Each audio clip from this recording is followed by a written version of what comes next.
जम्मू में कुछ दिनों से जो बारिशों का सिलसिला जारी रहा उससे ज़बरदस्त तबाही हुई है। हर तरफ तबाही के मंजर आपको दिखेंगे। हम इस वक्त राजीव कॉलोनी जो कि जम्मू यूनिवर्सिटी के बगल में एक कॉलोनी है, तवी रिवर के किनारे पे। और पहले तवी रिवर का एक व्यू आप देख लीजिए। जो दरिया तवी है अब थोड़ा बहुत शांत हुई है। पिछले कई दिनों से लगातार उफान पे थी, लेकिन कल शाम से जो बारिशें नहीं हुई है उसके बाद उधमपुर, रियासी और पहाड़ी इलाकों में जो बारिशें नहीं हुई उसके बाद तवी थोड़ा बहुत शांत हो गई है। ये अच्छी खबर है आज की। हालांकि आगे क्या होगा ये पता नहीं है, प्रेडिक्शन भी कुछ खास ठीक नहीं है, आगे भी बारिशों का सिलसिला जारी रह सकता है। ये तवी व्यू है और तवी के बस किनारे पर ही बसा है ये राजीव कॉलोनी। ये राजीव कॉलोनी जो है ये बसी है इसी तवी के किनारे पे। और जब 10 दिन पहले ट्यूसडे को जिस दिन फोर्थ ब्रिज गिरा था, आपको याद ही होगा, उसी दिन जो बारिशें हुई उसने यहाँ पे भी कहर बरपा दिया। देखिए कितना जबरदस्त नुकसान यहाँ पे हुआ है। आप जो ये मकानों के ऊपर जो सामान देख रहे हैं ये सारा सामान बिखर गया, सामान तबाह हो गया, बर्बाद हो गया, क्योंकि पानी बिल्कुल ऊपर के फ्लोरों तक चला गया। और लोग जो थे वो अपनी जान बचाने में ही ज्यादा बिजी रहे, लेकिन जो मकान के अंदर जो सामान था वो सारा तहस नहस हो गया। यहाँ पे जितने भी लोग रहते हैं इस किनारे पे जिस राजीव कॉलोनी में, उसमें सभी लोगों को तकरीबन सभी लोगों के जो मकानों के अंदर पानी चला गया। और अब क्या हो रहा है यहाँ पे, अब इस सामान इस मकानों की जहाँ पे अंदर मलबा है उनको साफ करने की कोशिश लोग कर रहे हैं। लेकिन तब भी अभी भी जिंदगी यहाँ पे पटरी पे लाने में तकरीबन कई महीने लगेंगे, क्योंकि यहाँ पे नुकसान बहुत ज़्यादा हुआ है। यहाँ पे लोगों को जो है फाका कशी पे मजबूर होना पड़ा है। उस दिन की जो बात कर रहे हैं हम, उस दिन इतना ज़बरदस्त पानी अंदर चला गया कि लोग देखते ही रह गए। इतना बारिशों के बाद जो खासकर पहाड़ी इलाकों में जो बारिशें हुई उससे इस जगह पे इस एरिया में भी पानी अंदर चला गया और तवी का जो पानी था वो इनके घरों के अंदर चला गया। हम यहाँ के लोगों से बात करते हैं और पूछते हैं कि क्या क्या नुकसान हुआ उस दिन और किस तरह से। आप सर अपना नाम बताएं। मेरा नाम गोपाल दास शर्मा सर। अच्छा, उस दिन की बात बताएं जब ये हुआ था, जिस दिन तवी ब्रिज भी गिरा था उसी दिन आपका ये पानी कैसे हुआ, कितने बजे हुआ और क्या हुआ?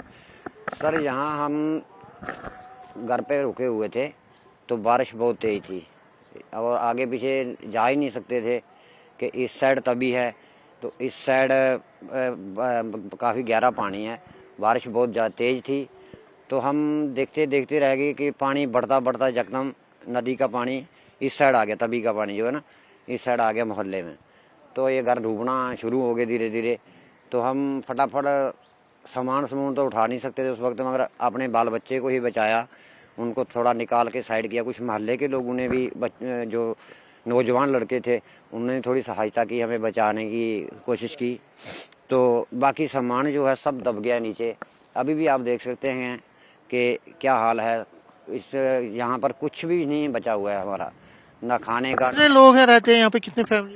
जहाँ कम से कम 200 से ऊपर घर हैं और टोटल अगर जनता की बात की जाए तो 1000 से 1200 के करीब। तो तब से कितनी मुश्किलें आ रही हैं? बहुत बुरा हाल है सर। आज 10 दिन हो गए हैं तो जहाँ मुश्किल है कि रहने के लिए, सोने के लिए।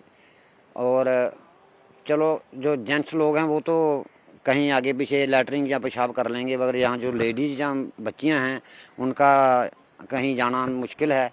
और ये बहुत प्रॉब्लम आ रही है हमें पानी की, बिजली की।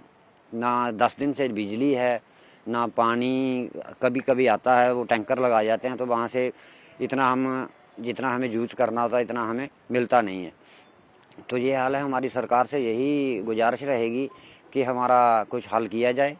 और कोई आया था यहाँ पे इन दिनों? आने में तो एडीसी मैम आई थी, डीसी साहब आए थे, बाकी जो इधर के वार्ड नंबर 19 के एमएलए हैं वो भी आए थे, मगर आने से क्या होगा कुछ भी नहीं। आए तो देखकर चले गए।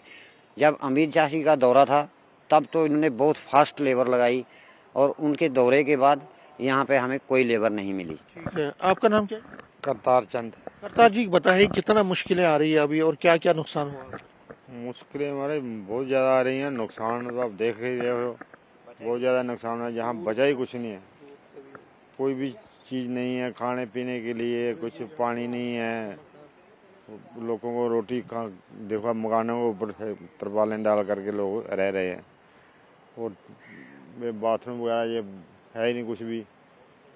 पानी घरों में मतलब सारा मकान सारे सामान निचले फ्लोर तो दब गए हैं मलबे में, निचले फ्लोर मलबे में दब गए हैं। तो अंदर तो जा नहीं सकते। वन में हम खड़े हैं और अंदर कहो तो मोहल्ले में तो आदमी जा नहीं सकता, इतना मलबा है। हम मोहल्ले में उतर नहीं सकते, घर तक तो जा नहीं सकते। तो ये लोग इतनी मुश्किलें हैं लोगों को कि कहने की बात नहीं है।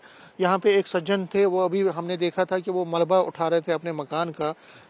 आपका नाम क्या है जी? मेरा छोटू राम शर्मा। आप मलबा उठा रहे हो अभी? हाँ जी, क्या करिए, इसको आप ही वो कहना सारा कुछ सारा इधर बाथरूम सब भी रुड़ गया, मकान सारा क्रैक हो गया, कुछ नहीं बचा मेरा। अभी सामने पड़ोसी मेरे साथ सब पूछ सकते हो, मेरा कुछ नहीं है, सारा मकान सारा क्रैक हो गया। सारा मकान। अब कहाँ रह रहे हो रात को? रात को वो छड़ में, वो छड़ है ना जो, वो जहाँ रह रहे जला के बस बैठ के गुजारा कर रहे हैं। हैं, उठे आग बाड़ी हुए, उठे ही बैठता हूँ 24 घंटे। 8 दिन हो गए बैठे हो। कोई आते हैं ये देख के चले जाते हैं, कुछ नहीं करते। आज दे रहे हैं, कल भेज रहे हैं। क्या चाहते हो सरकार से?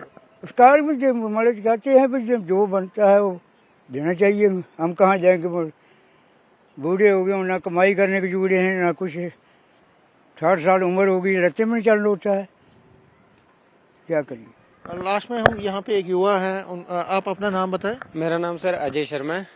अजय, ये बताइए कि यहाँ पे जो नुकसान हुआ, आप सरकार के से क्या चाहते हैं? सर यही चाहते हैं सबसे पहले लाइट और बिजली का बंदोबस्त किया जाए। ना तो यहाँ लाइट है, ना बिजली है, ना यहाँ पानी है।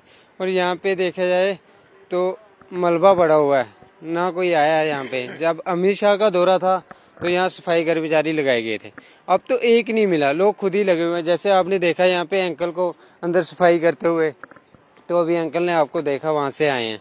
आप अंदर जाएंगे देखेंगे कीचड़ पड़ा हुआ, ना रहने की बंदोबस्त है। इधर लोग बाहर रह रहे हैं, लेडीज वगैरह को बाथरूम जाने में दिक्कत हो रही है। क्या चाहते हो आप? हम यही चाहते हैं कि ज्यादा से ज्यादा लाइट और बिजली का सबसे पहले हो जाए, जहाँ रहने का ठिकाना बन जाए लोगों का।